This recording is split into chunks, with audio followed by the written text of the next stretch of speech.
ایک تھا بادشاہ، اس کی 7 بیٹیاں تھیں۔ ایک دن اس نے ان 7 کو بلایا اور پوچھا کہ بیٹیوں، میں تمہیں کتنا پیارا ہوں۔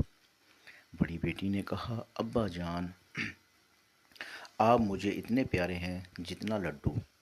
دوسری نے کہا، ابا جان، آپ مجھے اتنے پیارے ہیں جتنی برفی۔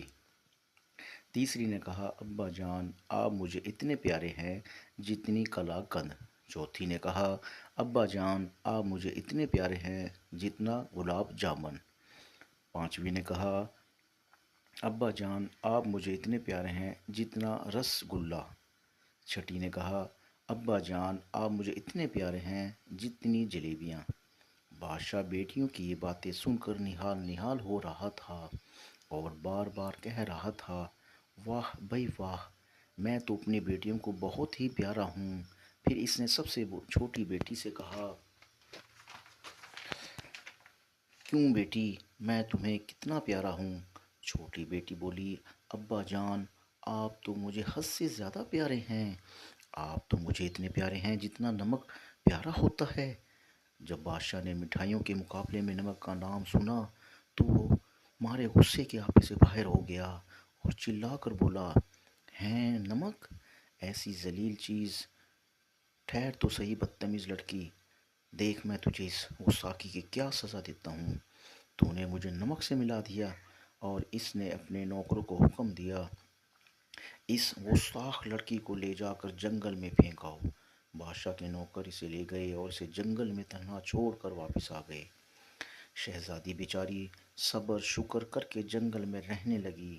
جب بھوک لگتی تو جنگلی پھل کھا لیتی۔ کچھ دن کے بعد اس نے وہاں اپنے رہنے کے لیے ایک جھونپڑی بھی بنا لی۔ جنگل میں ہرنیاں اور ہرن بہت تھے۔ جب شہزادی کو وہاں رہتے کافی دن ہو گئے تو وہ شہزادی سے مانوس ہو گئے۔ وہ روز شہزادی کی جھونپڑی کے پاس آ جاتے اور شہزادی بھی انہیں پیار کرتی اور ان سے کھیلتی۔ ایک دن شہزادی اپنی جھونپڑی میں بیٹھی تھی کہ باہر جنگل سے بڑے شور و غل کی آوازیں آنے لگی۔ کتے بھونک رہے تھے اور آدمی دوڑ کر آ رہے تھے۔ کبھی آواز آتی، لینا جانے نہ پائے۔ کبھی کوئی چلاتا، ارے ادھر کیا ہے؟ نہیں نہیں، ادھر کیا ہے؟ پھر کوئی چیخنے لگیا، پھر کوئی چیخنے لگتا، پکڑنا پکڑنا، پھر نہ ہاتھ سے نکل جائے۔ شہزادی پریشان ہو کر کھڑی ہو گئی۔ آج یہ جنگل میں شور و غل کیسا شروع ہو گیا ہے؟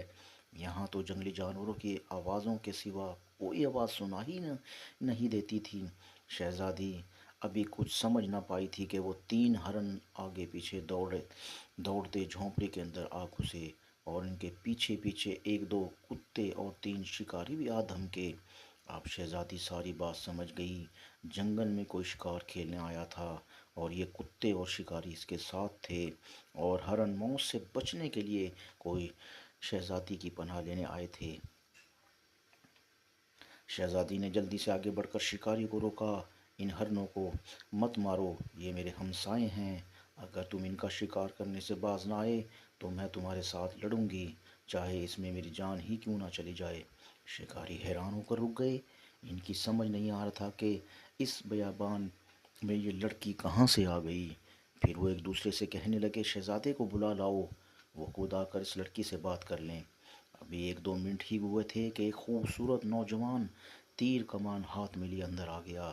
شکاریوں نے اسے بتایا کہ یہ لڑکی ہرنوں کو پکڑنے نہیں دیتی اور لڑنے مرنے کو تیار ہے۔ شہزادی نے کہا،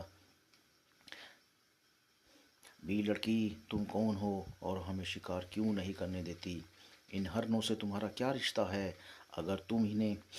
آخر تم انہیں کیوں بچانا چاہتی ہو؟ شہزادی بولی، خدا کے بندے، مجھے تمہارے اتنے سوالوں کا جواب دینے کی ضرورت نہیں، بس اتنا کافی ہے کہ میں ان ہرنوں کو بچانا چاہتی ہوں اور جان دے کر بھی انہیں بچاؤں گی۔ شہزادے نے جب اسے اس طرح بہادری سے باتیں کرتے سنا تو وہ سمجھ گیا یہ کوئی معمولی لڑکی نہیں۔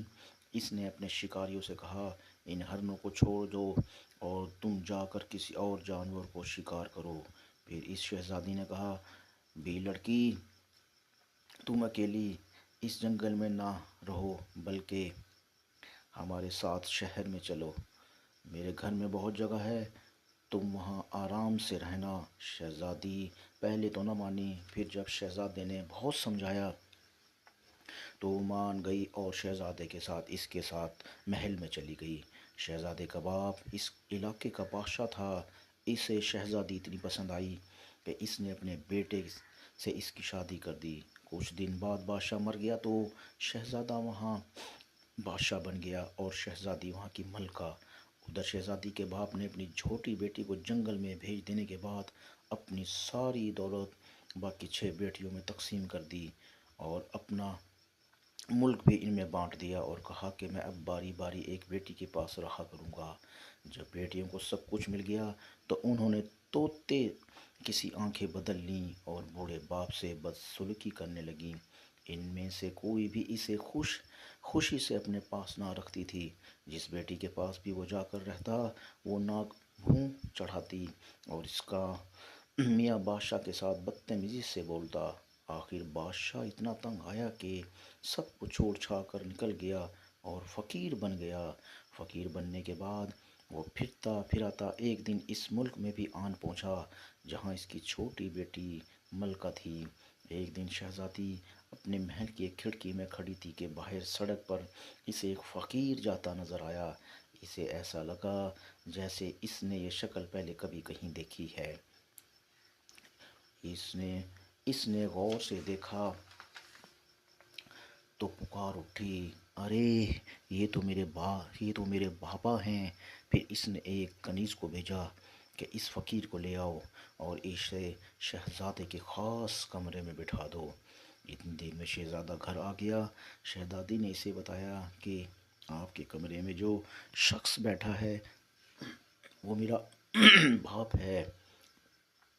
میرا خیال ہے کہ میری بہنوں نے اس کے ساتھ بدسلوکی کی ہے جو یہ اس حالت کو پہنچ گیا۔ آپ اس کے ساتھ اچھی طرح بات چیت کریں، میں کھانا بھجواتی ہوں۔ شہزادے نے جا کر بہت اچھی طرح بات چیت کی اور حال چال پوچھا۔ بادشاہ حیران ہو رہا تھا، یہ لوگ میری اتنی خاطر کیوں کر رہے ہیں؟ جب شہزادی نے کھانا لگوایا تو شہزادہ بادشاہ کو ساتھ لے کر دسترخوان پر گیا۔ دسترخوان پر 20 یوں کھانے رکھے تھے مگر بادشاہ یہ دیکھ کر حیران رہ گیا کہ وہ سبھی کھانے میٹھے تھے۔ کسی ایک کھانے میں نمک نہیں تھا، پلاؤ بھی میٹھا تھا، سالنوں میں بھی نمک کی جگہ چینی پڑی تھی، شامی کباب، کوفتے، بھونا گوشت سب میٹھے تھے۔ بادشاہ نے تھوڑا سا کھایا اور ہاتھ کھینچ لیا۔ اب شہزادہ اصرار کر رہا تھا کہ کھائیں اور بادشاہ کو اتنی مٹھاس کھانے کو جی نہیں چاہ رہا تھا۔ جب بادشاہ نے بہت اصرار کیا تو جب شہزادے نے بہت اصرار کیا تو بادشاہ کہہ اٹھا، مگر کھاؤں کیا؟ ہر چیز تو میٹھی ہے، اتنی مٹھاس کھانا تو بہت مشکل ہے۔ شہزادے نے حیرانی ظاہر کرتے ہوئے کہا، چیزیں میٹھی نہ ہوتی اور کیا ہوتی؟ بادشاہ نے کہا، کوئی شے نمکین بھی تو ہوتی۔ شہزادہ بولا، نمک؟ توبہ توبہ، اتنی ذلیل چیز۔ بادشاہ نے کہا، نمک ذلیل چیز تو نہیں، بڑی ضروری چیز ہے۔ نمک کے بغیر تو کھانے کا لطف ہی ختم ہو جاتا ہے۔ اس پر شہزادہ بولا، اگر نمک اتنی اچھی چیز ہے تو آپ نے اپنی بیٹی کو گھر سے کیوں نکالا؟ اس نے بس یہی تو کہا تھا کہ آپ مجھے اتنے پیارے ہیں جتنا پیارا نمک ہوتا ہے۔ بادشاہ نے جب یہ بات سنی تو وہ پھوٹ پھوٹ کر رونے لگا اور بار بار کہتا تھا، ہائے میری بیٹی، پتہ نہیں وہ کہاں گئی، پتہ نہیں وہ زندہ بھی ہے یا اسے جنگلی جانور کھا گئے۔ جب بادشاہ نے باپ کو اس طرح روتے اور اپنے کیے پر افسوس کرتے ہوئے دیکھا تو وہ برداشت نہ کر سکی۔ وہ دوڑ کر کمرے میں آئی اور باپ کے گلے لگ کر کہنے لگی، ابا جان، آپ روئیے نہیں، میں زندہ ہوں اور بڑی اچھی حالت میں ہوں۔ جب بادشاہ کو پتہ چلا کہ اس کی بیٹی تو اس ملک کی ملکہ ہے اور یہ خوبصورت شہزادہ اس کا داماد ہے تو اس کی خوشی کا کوئی ٹھکانہ نہ رہا۔ وہ مارے خوشی کے اور بھی زیادہ رونے لگا، مگر شہزادے نے اور شہزادی نے اسے بہت تسلی دی اور کہا کہ اب آپ نے کہیں نہیں جانا، بس ہمارے پاس ہی رہنا ہے۔